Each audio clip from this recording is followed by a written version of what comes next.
Selamat pagi saudara yang dikasihi Tuhan. Kita jumpa pada hari Rabu tanggal 13 Oktober 2021. Pagi ini saya akan membaca dari buku Kejadian pasal 3 ayat yang ke-6. Firman Tuhan berkata seperti ini. Perempuan itu melihat bahwa buah pohon itu baik untuk dimakan dan sedap kelihatannya. Lagi pula pohon itu menarik hati karena memberi pengertian. Lalu ia mengambil dari buahnya dan dimakannya, dan diberikannya juga kepada suaminya yang bersama-sama dengan dia, dan suaminya pun memakannya. Kita menjumpai di sini satu kisah tentang seorang wanita, leluhur kita, nenek moyang kita, yang tertarik dengan larangan. Dia tertarik dengan yang dilarang Tuhan.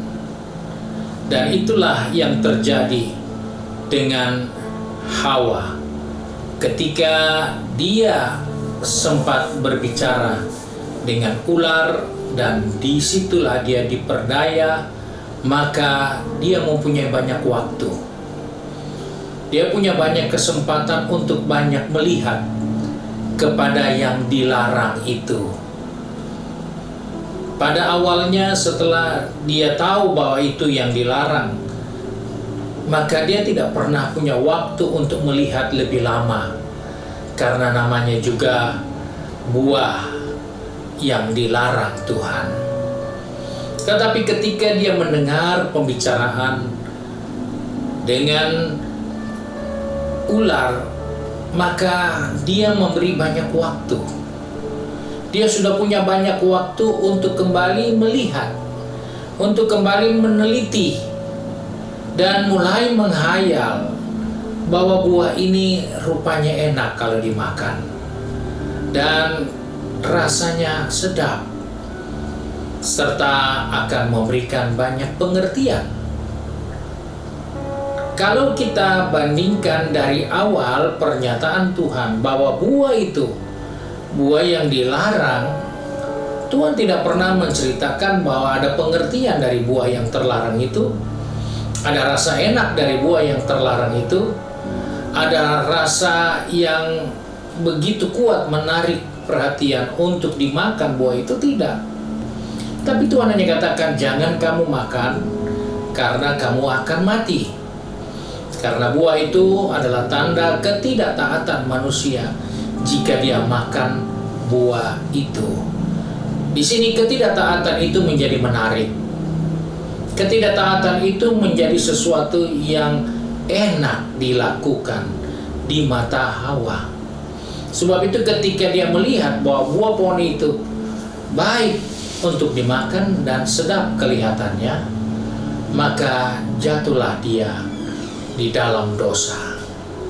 Ini adalah suatu gambaran dari kehidupan kita sebagai orang percaya, yang seringkali kita sudah tahu bahwa itu tidak baik, itu tidak benar, dan kita harus fokus kepada yang benar. Kita harus fokus kepada Tuhan yang mau menuntun kita, mengarahkan kita. Namun apa mau dikata, dalam perjalanan yang kita sedang jalani, kita mempunyai banyak orang, banyak kenalan, banyak sahabat yang juga seringkali membicarakan hal-hal yang dilarang itu, hal-hal yang tidak berguna itu, hal-hal yang berhubungan dengan ketidaktaatan itu. Kita dengar dan kita mulai mendapatkan pengaruh yang kuat dari apa yang kita dengar, sebagaimana yang dilihat oleh Hawa, sehingga tanpa Hawa sadari, iblis telah menyuntikkan ketidakpercayaan dan hormat kepada Tuhan di dalam pikiran dan hati Hawa. Karena dia melihat dan berbicara dan menggunakan waktu lebih fokus kepada yang dilarang, akhirnya tanpa dia disadari, dia mulai disuntikkan pikirannya tentang ketidakpercayaan kepada Tuhan dan tidak menghormati Tuhan. Dan itulah yang seringkali meracuni banyak kehidupan orang-orang percaya di dalam pergaulan. Sebab itu Alkitab katakan kelakuan yang baik dirusakkan oleh pergaulan yang jahat. Karena kita tidak sadari, pergaulan itu menyuntikkan hal-hal yang berbahaya pada pikiran kita, pada rasa hormat kita kepada Tuhan.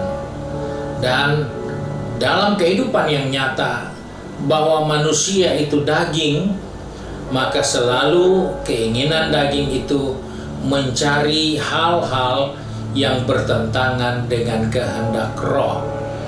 Alkitab katakan daging itu selalu berlawanan. Nah, sebab itu sebagai orang percaya, kita tahu Tuhan punya kehendak, kita tahu firman Tuhan, tetapi karena kita meluaskan daging kita untuk mempengaruhi pikiran dan perasaan kita, maka kita mulai melawan apa yang Tuhan kehendaki dalam diri kita. Kita melawan, kita mau coba menikmati sesuatu yang tidak nyaman sebenarnya, tapi karena itulah dorongan daging kita, manusia yang bertentangan dengan keinginan roh. Dan Alkitab mengatakan karena mata itu memiliki nafsu yang kuat, yang tidak pernah puas untuk melihat. Apapun saja semua mau dilihat. Itu mata. Menyenangkan mata, keinginan mata, itu hal yang jelas di dalam Alkitab. Sangat menggoda kehidupan kita.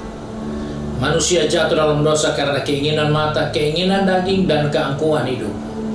Dan keinginan mata itu, mata tidak pernah puas untuk melihat. Apa yang sudah dilihat, ingin dilihat lagi. Makin lama dilihat, akhirnya muncul keinginan. Yang tadinya tidak punya keinginan, akhirnya menjadi punya keinginan. Dan ketika keinginan itu makin bertambah, makin kuat, maka terlaksanalah pelanggaran. Ini yang diingatkan oleh firman Tuhan kepada kita di hari ini, bahwa ketika perempuan itu melihat bahwa buah pohon itu baik untuk dimakan dan sedap kelihatannya, maka dia melanggar. Kenapa? Karena dia tanpa sadar, pikirannya, kehendaknya sudah disuntikkan dengan ketidakpercayaan kepada Tuhan dan tidak ada rasa hormat kepada Tuhan. Manusia lupa bahwa matanya mempunyai keinginan nafsu yang kuat, yang membawa dia akhirnya jatuh di dalam dosa. Sebab itu kita sebagai orang percaya diingatkan bahwa nenek moyang kita sudah pernah melakukan hal yang terburuk, sehingga sampai saat ini kita pun ikut merasakan penderitaan itu karena keinginan matanya yang diluaskan. Akhirnya muncullah keinginan-keinginan yang jahat lainnya.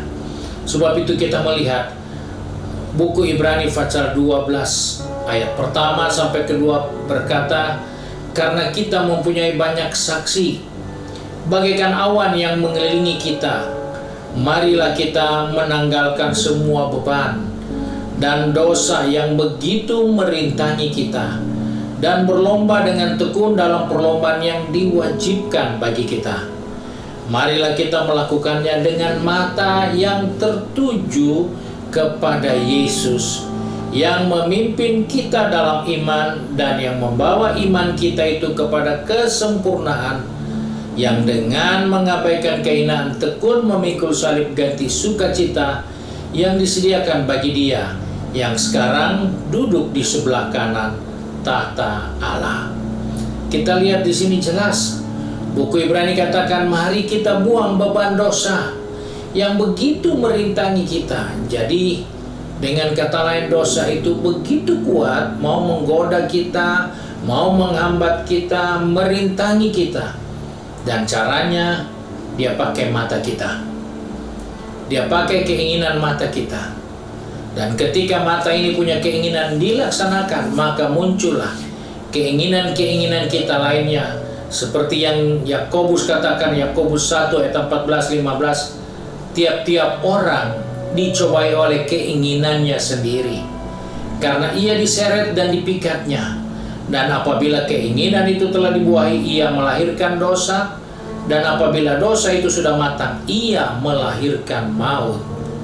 Jadi mata kita ini akan menghadirkan keinginan-keinginan yang buruk. Mata kita ini punya keinginan. Dan kalau kita luaskan keinginan mata kita melakukan dan memuaskan keinginannya, maka dia akan mempengaruhi keinginan di dalam hati kita untuk melakukan yang tidak baik, untuk melakukan yang tidak benar, untuk melakukan yang tidak menyenangkan Tuhan. Itulah sebabnya dikatakan dalam buku Roma Ibrani tadi pasal 12, ada banyak saksi lihat di sekitar kita. Kita tidak bisa pungkiri banyak orang melihat kita. Sebab itu mari kita tinggalkan semua yang menghambat kita. Mari kita fokuskan mata kita, bukan melihat yang lain yang akan membawa kita tergoda dan menghadirkan keinginan-keinginan daging yang menyesatkan kita. Tapi mari kita fokus kepada Kristus yang memimpin iman kita kepada kesempurnaan, yang membawa kita kepada kehidupan yang kekal untuk selama-lamanya. Puji Tuhan, firman Tuhan mengingatkan kita hari ini. Mari kita fokus kepada Kristus. Nenek moyang kita kehilangan fokus, dia kehilangan segala-galanya. Dia kehilangan damai sejahtera, dia kehilangan sukacita, dia kehilangan pengharapan karena tidak fokus. Sebab itu mari kita di hari yang baru ini kita fokus. Memang ada banyak tantangan, ada banyak masalah, ada banyak godaan, itu sudah pasti. Tapi Paulus katakan, mari kita arahkan kepada Kristus. Kita melihat Kristus yang memimpin iman kita, yang membawa iman kita kepada kesempurnaan. Mari kita satu di dalam doa. Kembali kami datang kepada Bapa di surga dengan mengucap syukur, karena hari ini Tuhan mengingatkan kepada kami supaya kami membatasi hal-hal yang membahayakan hidup ini, yaitu keinginan mata kami yang akan membangkitkan keinginan-keinginan yang buruk dalam diri kami untuk tidak taat kepada kehendak rencana-Mu. Sebab itu Bapa, tolong kami, pegang tangan kami, pertetapkan langkah kaki kami, karena kami sudah diajar oleh firman Tuhan melalui pengalaman nenek moyang kami, Hawa yang diperdaya oleh ular, sehingga dengan keinginan yang muncul di dalam hatinya, dia telah disuntikkan dengan ketidakpercayaan, dengan ketidakhormatannya kepada Tuhan, sehingga nenek moyang kami membawa kami semua jatuh di dalam dosa. Sebab itu Bapa, tolong kami, baik yang sudah pergi tempat kerja, tempat bisnis, maupun sedang belajar, ataupun yang sedang menyibukkan diri di rumah masing-masing, Engkau tolong kami, supaya kami tetap fokus kepada Tuhan. Karena dimanapun kami berada, pasti ada pergumulan, pasti ada masalah, pasti ada godaan, pasti ada cobaan. Tapi kami mau belajar untuk fokus kepada Tuhan.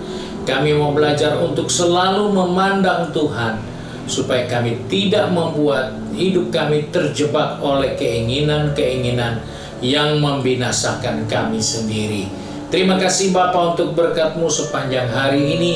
Kami serahkan seluruh kehidupan kami, roh, jiwa, tubuh ini ke dalam tangan Tuhan. Biarlah sepanjang hari ini Tuhan dipermuliakan melalui kehidupan kami, karena kami fokus kepada firman-Mu. Terima kasih Bapa.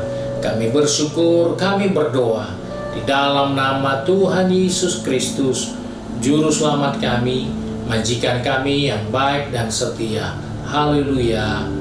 Amin. Puji Tuhan, Tuhan memberkati kita.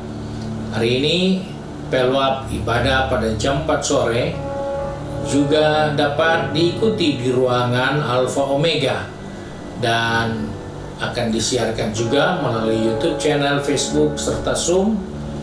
Bagi ibu-ibu yang tidak sempat atau tidak memungkinkan karena kesehatan, bisa mengikutinya melalui Zoom yang disiarkan langsung dari ruangan Alfa Omega.